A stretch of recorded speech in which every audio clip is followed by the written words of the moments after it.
Jy weet, elkeen kan advies gee, maar ons stories verskil so baie. Ons paie wat ons loop verskil so baie.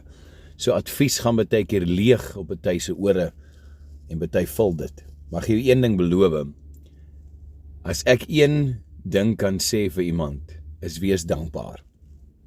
Wees dankbaar vir wat jy het.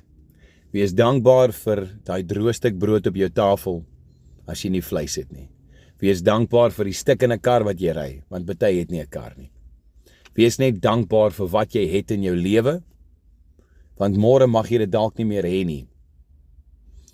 Ons kyk baie keer na ander mense se lewens en ons leef ons so in celebrities en allerhande mense se rykdomme dat ons kyk verby ons blessings. So ek dink op die einde van die dag, wees dankbaar vir wat jy het. Alles, van klein na groot. Want daar is duisende mense wat dit erger het as jy, daar is duisende mense wat nou by die oomblik sit en veg vir hulle lewens. So glo my, daar is altyd iemand wat dit erger het as jy. So wees dankbaar, want jy se verbaas wees wat 'n dankbare hart, of wat se geluk 'n dankbare hart kan bring.